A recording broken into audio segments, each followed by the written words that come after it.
Claudelice Santos era apenas uma menina. Hoje é coordenadora do Instituto Zé Cláudio Maria de Marabá, no Pará. Recentemente, em Brasília, discutindo o processo de planejamento e participação popular na área de infraestrutura, lembrou da criação do Lago de Tucuruí, devido à usina hidrelétrica de mesmo nome, que afogou muitos sonhos, inclusive da sua família. Ela contou que navegou pela área inundada da usina com centenas de castanheiras e muitas outras espécies de árvores apodrecendo. O cheiro era fétido, horrível, e ela via o sustento da família, de todas as memórias afetivas, morrendo junto. Apenas 5% da área foi preparada para a inundação. Houve impactos na biodiversidade e na população em geral. Um exemplo da falta de planejamento na elaboração das obras. Foram 10 anos de construção e 11 bilhões de dólares de investimento. Eu sou Cláudio Oliveira e hoje, no Diálogos para o Desenvolvimento e a Infraestrutura que Queremos, converso com André Luiz Ferreira, diretor executivo do IEMA, Instituto de Energia e Meio Ambiente. André, seja bem-vindo. Olá, Cláudio. Tudo bem? Sim. Historicamente, projetos caros são executados em regiões ambientalmente sensíveis. A prioridade tem sido do atendimento de cargas específicas, sem considerar outras alternativas que poderiam apresentar custos socioeconômicos e ambientais mais baixos, além de atender às necessidades mais urgentes do país. Por isso, é essencial que o Brasil tenha boas práticas no planejamento de infraestrutura de transportes. Agora, é possível a gente fazer um planejamento bem delineado? Como é que a gente coloca isso em prática, né? Sem dúvida é possível. Bom, primeiro, vamos falar do ponto de vista técnico, da boa prática técnica de planejamento. O Brasil tem todas as condições de fazer. O Brasil tem hoje uma agência pública, antes chamava-se EPL, né, Empresa de Planejamento e Logística do Governo Federal. Hoje ela foi incorporada pela Valec, não é? E hoje com o nome de Infra SA. E ela tem um corpo técnico qualificadíssimo, com conhecimento de aplicação de modelos de transporte, portanto, tem toda a capacidade de fazer um planejamento de infraestrutura de logística de acordo com as melhores práticas internacionais. Não é? Isso seria absolutamente possível, considerando alternativas, incorporando risco social e ambiental. Eu acho que isso é possível. Então a resposta é sim, seria possível. Mas eu queria chamar a atenção de uma coisa, depois a gente pode voltar no que é uma boa prática de planejamento, que eu suponho que seja importante dizer, mas não necessariamente, não basta ter um bom plano de transporte feito de acordo com boas práticas e com a participação pública. Isso é essencial. Só que você tem um problema, é que um plano de logística, o resultado dele é um conjunto de projetos hierarquizados para resolver problemas que também são hierarquizados. Então é um conjunto de problemas públicos que foram decididos, que vão ser resolvidos, e tem um elenco de projetos que precisam ser aplicados para serem resolvidos. E essa oferta, esse menu, essa carteira de projetos é oferecida. Ela sai do plano setorial, mas aí vem o ponto. Não necessariamente aqueles projetos que saíram dali vão ser os projetos que serão dirigidos ao orçamento público ou à concessão para a iniciativa privada. Porque a decisão de oferecer esse projeto, de incorporar esse projeto nos planos plurianuais e no orçamento público, ou de oferecer esse projeto que sai do plano para fazer leilão, concessão para a iniciativa privada, é uma decisão também política. E há uma lacuna entre essas duas coisas que precisam ser resolvidas. Então, olhando para frente, há sim condições de fazer bons planos de logística, seguindo boa prática internacional e com participação pública, mas eles vão exigir ainda transparência não só na elaboração do plano, mas transparência também em fazer a ponte entre os resultados do plano e os projetos que vão para o orçamento público e os projetos que vão ser concedidos para a iniciativa privada. Hoje não há uma compatibilização disso. Você pode ter projetos que aparecem no orçamento público e que não foram produto de planejamento, que foram produtos de lobby que já entra direto lá no fim sem passar pelo planejamento. Então nós temos duas coisas, e essa aí são duas coisas: fazer bons planos e fazer com que o resultado desses bons planos sejam utilizados nos projetos prioritários para o poder público. Então são dois esforços. É interessante, André, porque eu me lembro de uma fala, inclusive, que você compartilhou numa reunião, que é assim, o problema é político. Então, a escolha de qual vai ser o problema a ser resolvido é política. E aí eu lembrei de um cenário em casa, por exemplo. Se você vai assinar uma TV a cabo, o marido, na maioria das vezes, vai querer os canais de esporte, né? Então, assim, a prioridade dele é o canal de esporte, vamos dizer assim, na maioria das vezes, né? E essa hierarquização, né, da escolha de que problemas eu vou enfrentar, de quais são os gargalos a resolver, quer dizer, como é que a gente olha para o futuro e resolve, né? Isso aqui eu vou atacar, isso aqui eu vou trabalhar, isso aqui eu vou deixar para um segundo momento. Essas escolhas fazem parte também, precisam também entrar nesse processo de boas práticas, né? Colocou bem, Cláudio. Aí você está colocando um problema do planejamento, não é? Do processo decisório e da elaboração de um plano. Por quê? Porque como é que você faz? O que é a boa prática de política pública, de infraestrutura, de logística de transportes? Bom, primeiro precisa ter claro que um projeto de transportes, ele é uma atividade meio, ele não é uma atividade fim. Não é? Ele existe, pensando em mercadorias, ele existe para transportar mercadorias.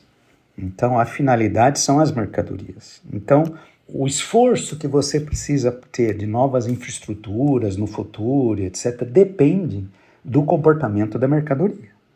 Então, a primeira etapa, a primeira coisa que se discute num plano de logística não são os projetos, são as mercadorias, não é a infraestrutura. São as mercadorias. E o que se faz aí? Só te interrompendo, as pessoas entrariam nessa discussão? Também. Ou apenas carga? Não, também as pessoas. A prática é a mesma.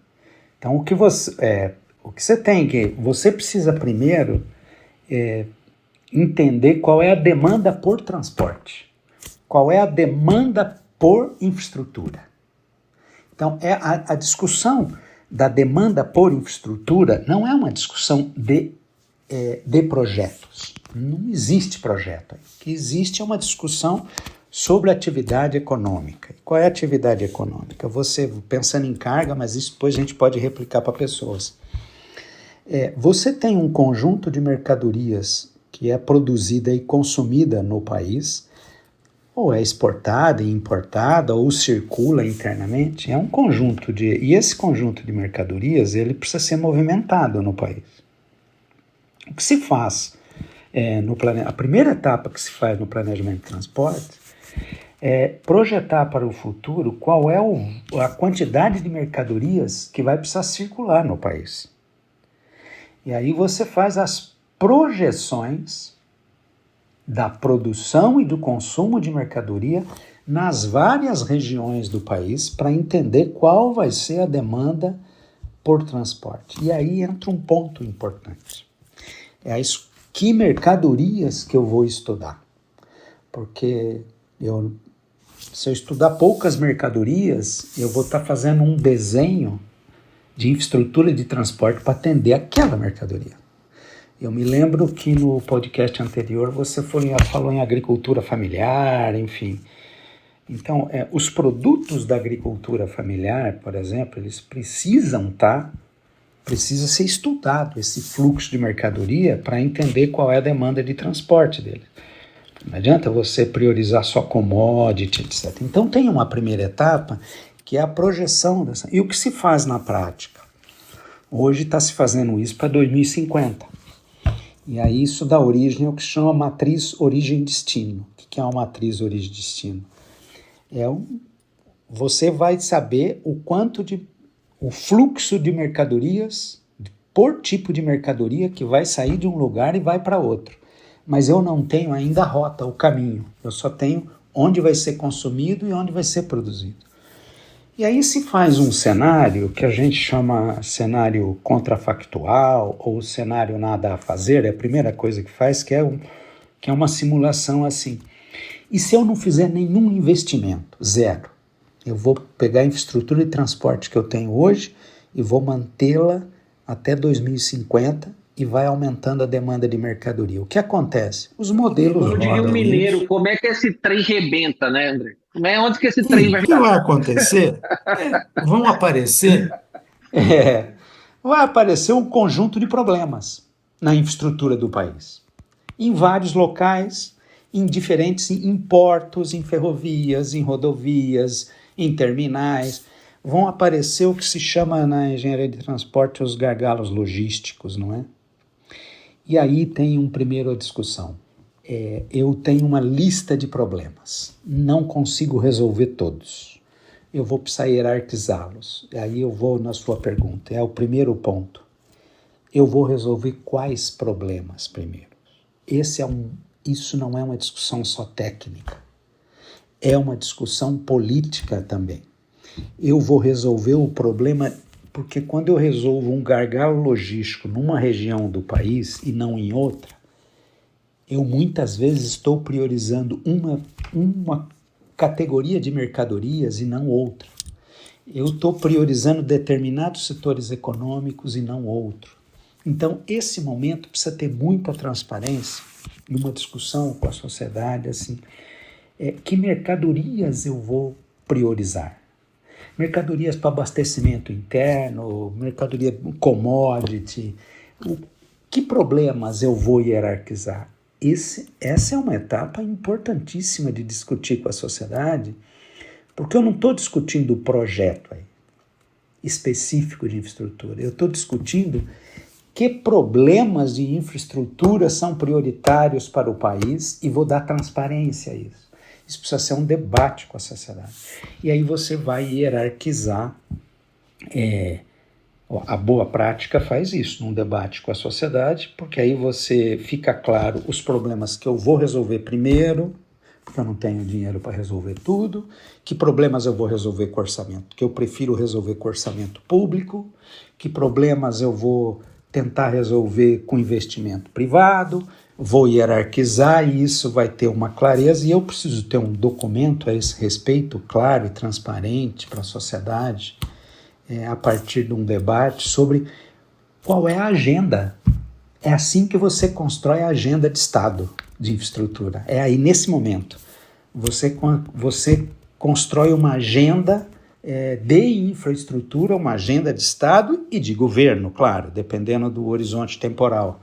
Mas uma agenda discutida e negociada onde está claro quais são os problemas que eu resolverei agora, quais eu só vou deixar para resolver no futuro e por quê.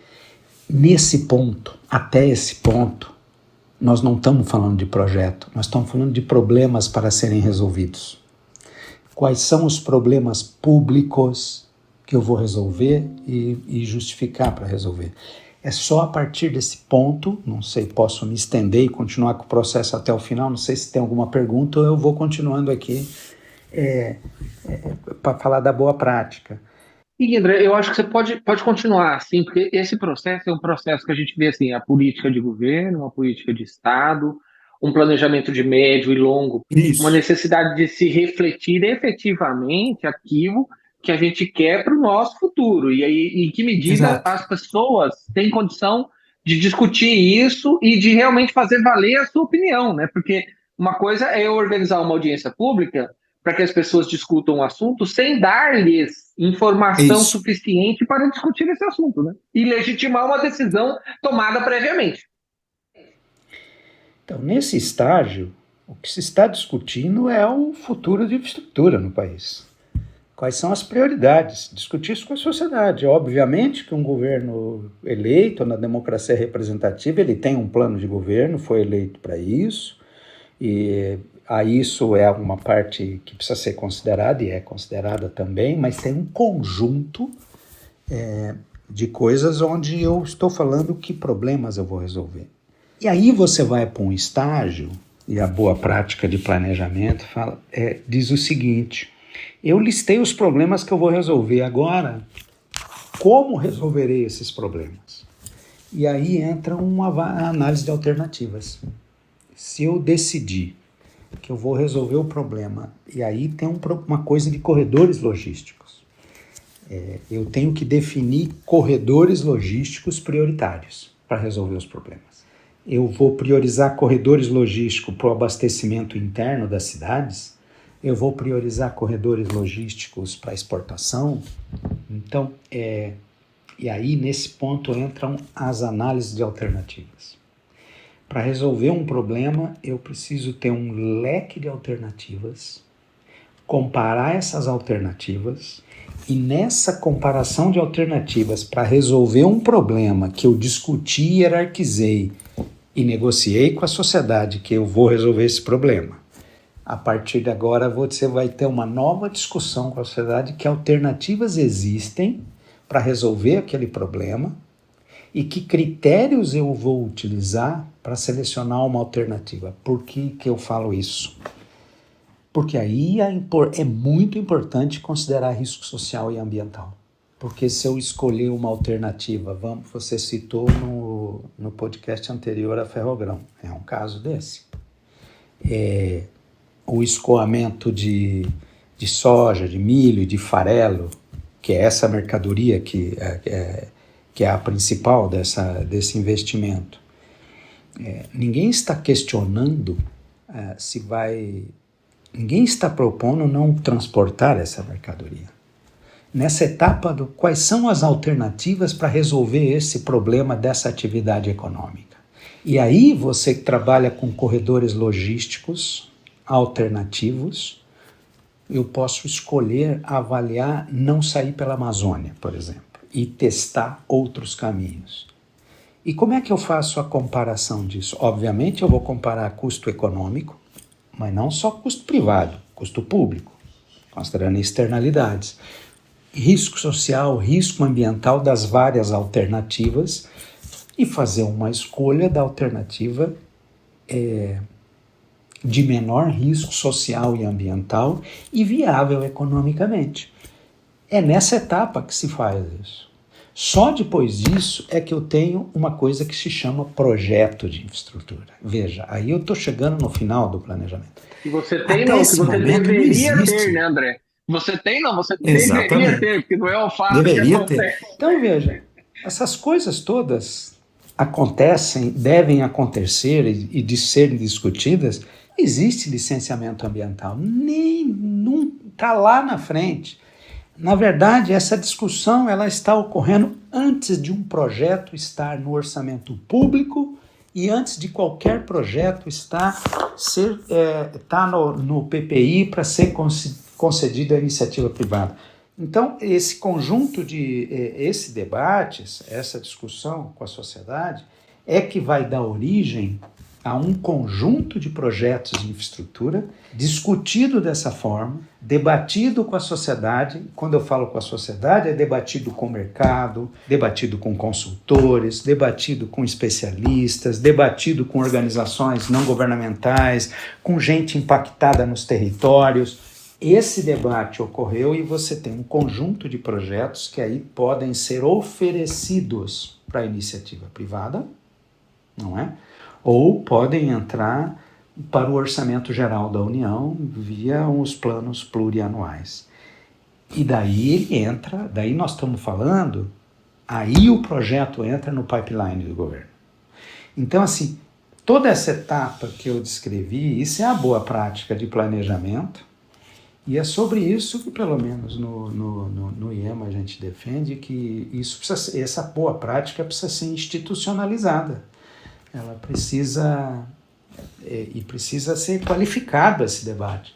E a sociedade precisa se preparar para essas etapas anteriores que eu descrevi. A mídia precisa estar preparada para discutir essas coisas, porque a mídia também ela chega tarde, né? Ela discute um projeto quando o projeto está num estágio de licenciamento, enfim, é isso. E os próprios bancos, né? Os bancos de investimento, eles deveriam levar em conta, o meu entendimento, né? Os bancos precisam tentar induzir, porque o financiamento é uma coisa importante, né?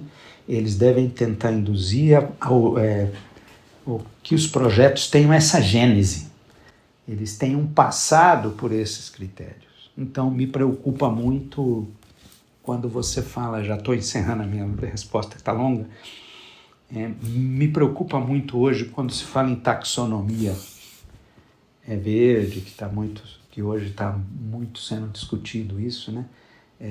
Projetos verdes. Assim, a boa prática, a incorporação de risco social e ambiental no investimento de infraestrutura não se limita a fazer bons projetos. Não é isso. É preciso saber se o projeto é aquele. Se não existe um outro projeto melhor que aquele para a sociedade, se aquele é o melhor uso do recurso público. Porque sempre é possível, pode existir um outro projeto com menores riscos sociais e ambientais do que aquele. Você só consegue ver isso se discutiu no planejamento. E aí, para encerrar um pouco essa minha resposta, eu queria chamar a atenção